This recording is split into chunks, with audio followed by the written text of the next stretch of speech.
रहीम, अस्सलाम वालेकुम। Last video के अंदर हमने डेंगू के ऊपर डिस्कस किया था। उसमें क्योंकि वो ऑडियो क्लिप के ऊपर था और ज़्यादातर मेडिकल टर्मिनोलॉजीज थी, तो काफ़ी पेशेंट्स की मेरे पास कॉल आई थी कि जी उसके ऊपर थोड़ा सा ब्रीफिंग दे दें, क्योंकि मेडिकल टर्मिनोलॉजीज हैं तो उतना समझ में नहीं आ रहा। तो ये वीडियो उसी हवाले से एक तसलसल है डेंगू का। डेंगू के बारे में अब तक के अपडेट के मुताबिक 4 टाइप्स हैं। वायरस क्योंकि चेंज होता रहता है, जैसे हमने कोविड के अंदर देखा था कि जी मुख्तलिफ उसके सब टाइप्स आई थी, वैसे ही इसके अंदर भी डेंगू के अंदर भी हम देख रहे हैं। डेंगू के अंदर हमने देखा है कि जी मुख्तलिफ रिसेप्टर्स हैं। अगर कोविड के अंदर एक रिसेप्टर एस इनिबिटर था जो लंग्स के अंदर पाया जाता है, तो इसमें मल्टी ऑर्गन्स के अंदर वो रिसेप्टर्स मौजूद हैं जो डेंगू को देख रहे हैं।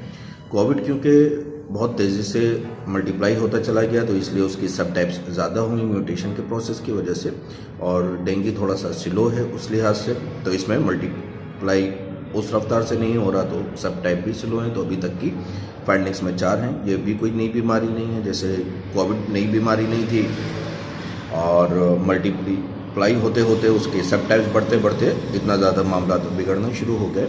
लेकिन डेंगू जो है ये 1945 से चल रहा है और आहिस्ता आहिस्ता करते करते अभी हम इसकी 4 सब टाइप तक पहुंच चुके हैं और उसके ऊपर ये स्टडीज़ चल रही हैं।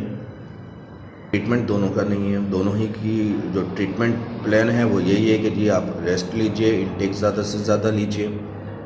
कॉम्प्लिकेशन 2% या 3% है, चाहे वो डेंगू में हो चाहे कोविड में। इम्यून सिस्टम पे डिपेंड कर रही होती हैं और हम जानते हैं कि जितना पेशेंट पैनिक कम से कम होगा उतना इम्यून सिस्टम उसका रिस्पॉन्स करना शुरू करेगा। कोविड के अंदर भी पेशेंट स्ट्रेस में चला जाता है, पैनिक हो जाता है। डेंगू में भी सेम यही कंडीशन होती है और इसी वजह से दोनों में क्रिटिकल कंडीशंस आना शुरू हो जाती हैं। उसके बाद जब हम ये देखते हैं कि जी ट्रीटमेंट नहीं है, तो फिर क्या करना है, हमने वो टाइम गेन करना है। डेंगू के पेशेंट को हॉस्पिटल कब लेके जाएं, अगर ये क्लासिफिकेशन आपकी समझ में आती है तो आपके लिए बहुत ज़्यादा सहूलत हो जाएगी। डेंगू जैसे कोविड है, एसिम्टोमेटिक होते हैं, सिम्टोमेटिक होते हैं, ऐसे ही इसके अंदर है, डेंगू के अंदर है कि एसिम्टोमेटिक भी है और सिम्टोमेटिक भी है। एसिम्टोमेटिक वो केसेस जिसके अंदर कुछ इश्यूज़ ही नहीं है, पता ही नहीं चलता, पेशेंट उस फेज से गुजर जाता है। सिम्टोमेटिक के अंदर फिर हम 2 टाइप के बुखार देखते हैं, एक जिसका हमें अंदाज़ा नहीं हो पाता कि जी ये डेंगू है या कोई दूसरा वायरल है।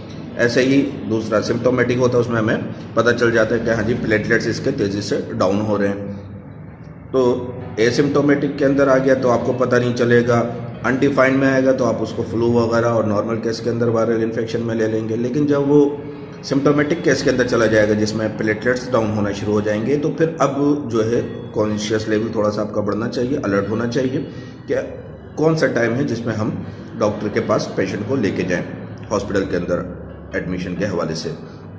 डेंगू फीवर के अंदर हमने अमूमन ये देखा है जो हॉस्पिटल प्रैक्टिस के अंदर है कि जी ड्रिप्स वगैरह लग रही हैं, रिहाइड्रेट किया जा रहा है। रिहाइड्रेशन का काम उस वक्त है जब पेशेंट के अंदर डिहाइड्रेशन है। अगर डिहाइड्रेशन नहीं है, पेशेंट की बॉडी के अंदर फ्लूइड का जो लेवल है वो नॉर्मल है और प्लाज्मा लीकेज का भी प्रोसेस शुरू नहीं हुआ, तो उस टाइम पे रिहाइड्रेट की ज़रूरत नहीं है।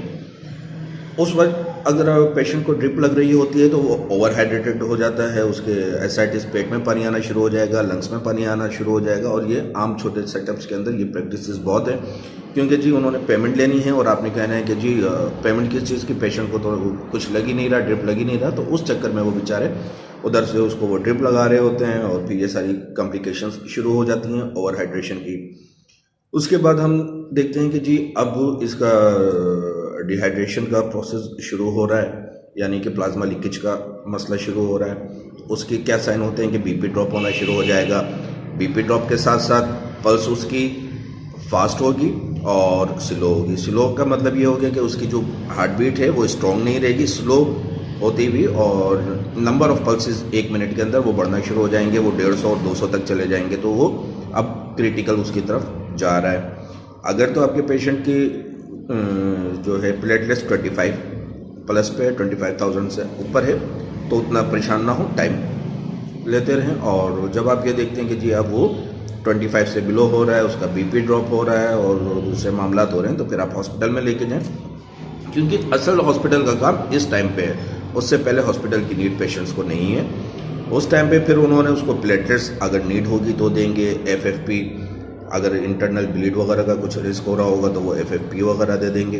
तो वो उस तरीके से करके, लेकिन कोई ट्रीटमेंट जैसे डेंगू के कोविड के अंदर था कि नहीं थी, वैसे ही डेंगू के अंदर नहीं है। तो क्लासिफिकेशन के हिसाब से हम जब इसको डिवाइड करते हैं तो सबसे पहले हम डेंगू सिम्टोमेटिक और एसिम्टोमेटिक को देख रहे होते हैं।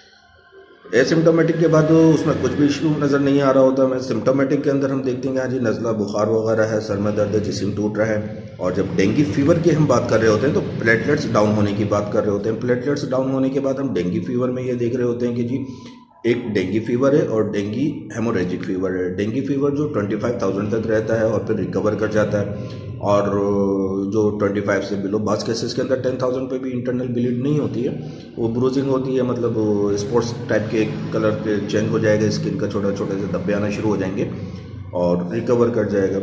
उसके बाद फिर हम देखते हैं कि जी इंटरनल ब्लीड वगैरह जो है वो डेंगू हेमोरेजिक फीवर में आ जाता है। फिर डेंगू हेमोरेजिक फीवर के साथ साथ डेंगू शॉक सिंड्रोम हो जाता है। डेंगू शॉक सिंड्रोम यानी पेशेंट शॉक की कंडीशन में जा रहा है, उसके तमाम ऑर्गन्स जो है वो स्लो डाउन होना शुरू हो रहे हैं। तो ऐसे पेशेंट्स डेंगू हेमोरेजिक फीवर से रिकवर तो कर जाते हैं, चांसेस होते हैं, लेकिन जब वो डेंगू शॉक सिंड्रोम की तरफ चला जाता है तो फिर सर्वाइवल का रेशियो बहुत कम होता है, क्योंकि ट्रीटमेंट नहीं है। कुछ चीज़ें हैं जो ट्रेडिशनली हम देख रहे होते हैं, बहुत से लोगों ने पपीते के पत्तों का कहा हुआ है, इंडिया के अंदर नारियल को कहा गया है और नीम के पत्तों का भी इस्तेमाल को उन्होंने हर्बल मेडिसिन के अंदर हिकमत में को यूज़ कर रहे हैं। बाकी चॉइस आपकी है क्या करना है, लेकिन एक चीज़ ध्यान में रखें कि पत्ते के पपीते हो गए, नारियल के पपीते, ये वो चीज़ें हैं जो आपके स्टमक को, आपके मैदे को डिस्टर्ब करते हैं। तो आप पहले ही मत लिए और उल्टी की कैफियत में होते हैं तो ये सारी चीज़ें और ज़्यादा आपको डिस्टर्ब कर सकती हैं। फिलहाल आज के लिए इतनी उम्मीद है वीडियो काम की होगी आप लोगों के लिए। आपकी दुआओं को तारीफ, डॉक्टर फैसली।